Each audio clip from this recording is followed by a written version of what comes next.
Bonjour, ici JMA en direct de chez lui qui vous souhaite la bienvenue à la présentation de cette petite capsule vidéo grâce à laquelle je vous invite aujourd'hui à vérifier et corriger les erreurs sur votre disque rigide ainsi que les avantages que procure la défragmentation de ce média d'information.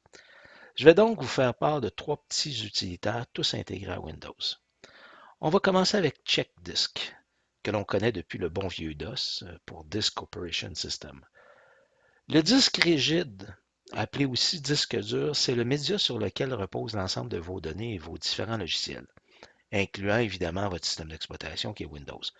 Ce disque mécanique peut parfois même souvent rencontrer des erreurs et il est fortement conseillé d'éviter d'attendre qu'il soit trop tard avant de réagir. Donc, il vaut mieux prévenir.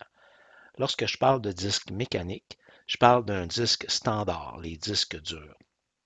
Le SSD, le Solid State Drive, le disque flash, lui, n'a pas besoin d'être défragmenté. On va revenir là-dessus plus tard, un petit peu plus loin dans cette vidéo.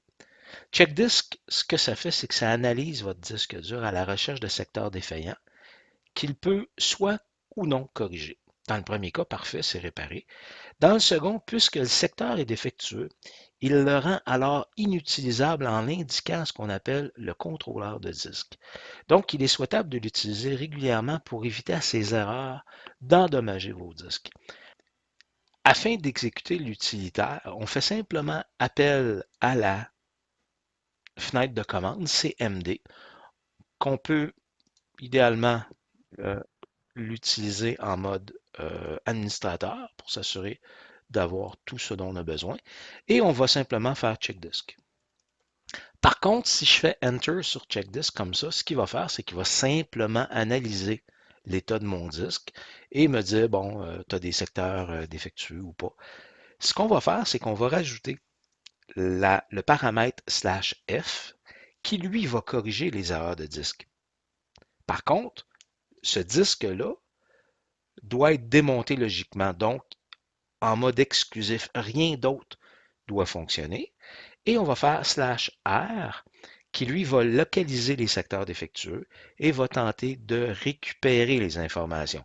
Donc, le /f va corriger les erreurs de disque et le /r, lui, va dire, oh, t'as peu, tu es dans un secteur qui est défectueux, je vais relire l'information qui est là et je vais la replacer ailleurs. Donc, si je fais appel à cette commande-là qui est checkdisk /f/r, ben, comme vous le voyez, le système me dit impossible de verrouiller le lecteur en cours. Et évidemment, la raison, c'est que Windows fonctionne. Donc, j'ai actuellement un disque dur qui est utilisé de façon non exclusive. Il y a un paquet de trucs qui se passent là-dessus. Là. Il y a des logiciels en arrière-plan qui roulent. Bref, il n'est pas disponible pour les besoins essentiels du check-disk. Donc, en faisant oui là-dessus, au prochain redémarrage du système, check-disk va se charger en mémoire avant Windows, avant qu'il y ait quoi que ce soit d'autre d'installé qui va utiliser le disque et va l'avoir à ce moment-là en mode exclusif, va être en mesure d'analyser convenablement les secteurs et tenter le mieux possible de réparer le disque. Dans mon cas, je vais dire non parce que je n'en ai pas besoin et on se retrouve à l'invite de commande. D'ailleurs, il est conseillé de passer un check disk de façon régulière. Pour ma part, j'y vais une fois par mois.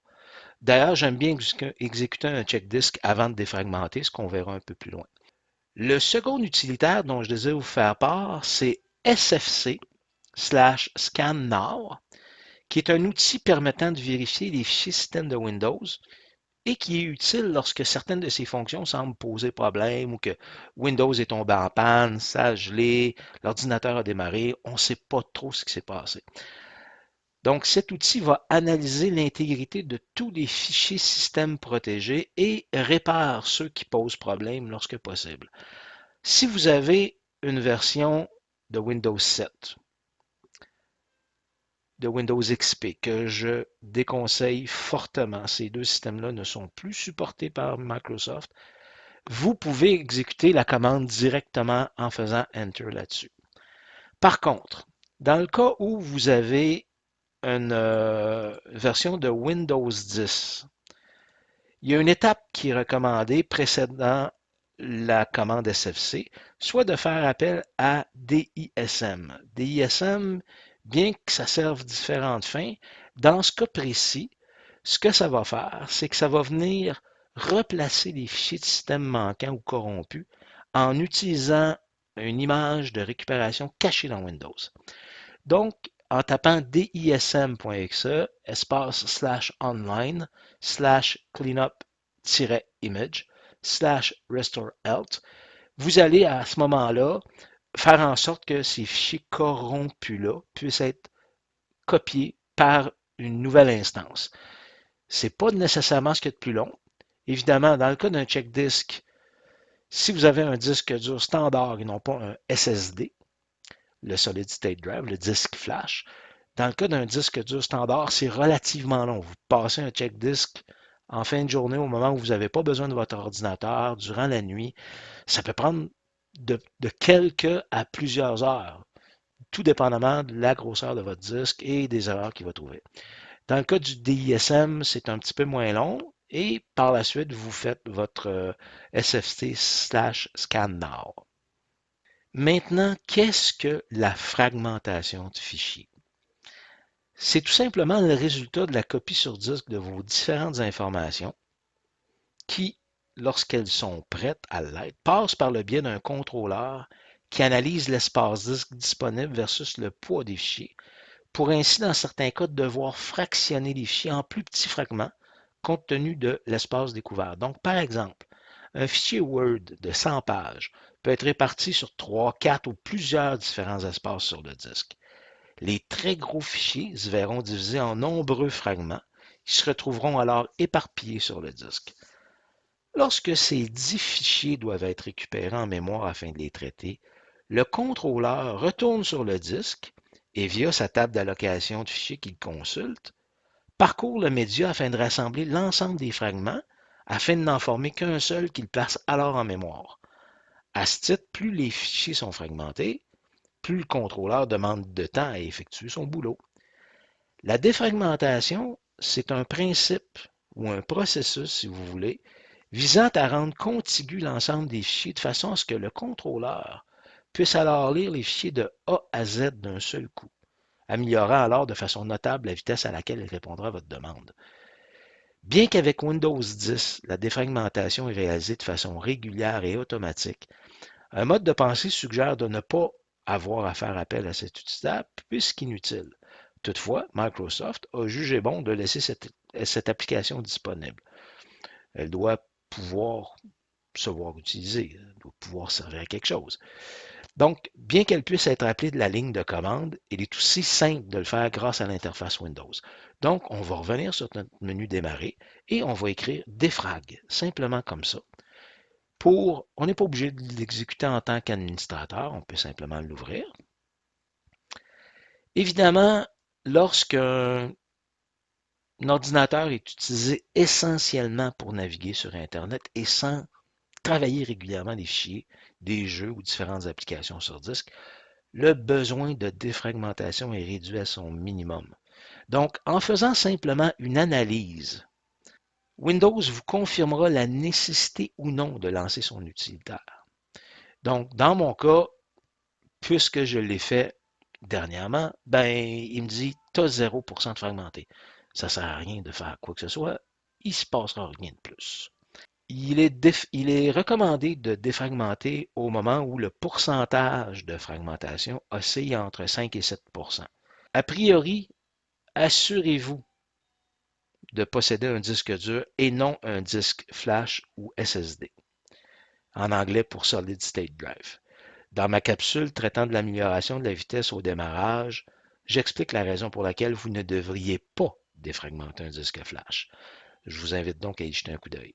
L'option optimisée, bien que légèrement plus longue, va permettre à ce que les fichiers les plus régulièrement utilisés soient les plus rapidement accessibles. L'autre chose, par le biais de sa planification, ici, on voit les lecteurs sont en cours d'analyse à une fréquence planifiée et optimisée. Ce qui arrive, c'est que, comme je vous mentionnais tantôt, Windows 10 le fait de façon régulière. Dans mon cas ici, simplement toutes les semaines. Si je décoche ça, bien évidemment, il ne se passera plus rien. Et je le ferai manuel. Donc, tous les semaines, il y a une défragmentation qui s'effectue. Le truc là-dedans, il faut comprendre, dans le cas d'un disque dur standard, lorsque l'exécution tous les semaines. Là, au moment où on se parle, là, je ne vois pas d'heure, je ne vois pas de date, je ne sais pas quand il fait. Est-ce qu'il fait le lundi, est-ce qu'il fait le mercredi après-midi? Il va le faire au moment où le système est relativement disponible, que le disque ne travaille pas en soi. Donc, il va éviter de prendre tout le processus dont moi j'ai besoin, mais il va quand même le faire à mon insu. Personnellement, je préfère ne pas avoir une exécution planifiée à cause de ça. Dans le sens que j'aime mieux avoir la main mise sur mon système et décider de faire ma défragmentation au moment où je le juge. Et à ce moment-là, ben, je fais généralement un check disk au préalable. D'ailleurs, plusieurs outils gratuits existent aussi sur le web que vous retrouverez facilement en faisant simplement une recherche du terme défrag sur Internet. Je ne ferai pas la publicité pour ces produits-là, sont tous aussi bons les uns que les autres. Euh, si vous désirez avoir un produit qui est plus friendly user, convivial, avec une interface qui est différente de celle de Windows pour optimiser vos lecteurs, il y en a une panoplie. Je vous conseille toutefois de toujours utiliser le même logiciel, compte tenu que les algorithmes de défragmentation de chacun de ces systèmes-là ne s'avèrent pas nécessairement toujours les mêmes. Ceci conclut la présentation de ma petite capsule vidéo du jour, qui j'espère vous permettra de bénéficier d'un ordinateur en santé pour de nombreuses années. N'hésitez pas à aimer et vous abonner à ma chaîne. Bonne fin de journée.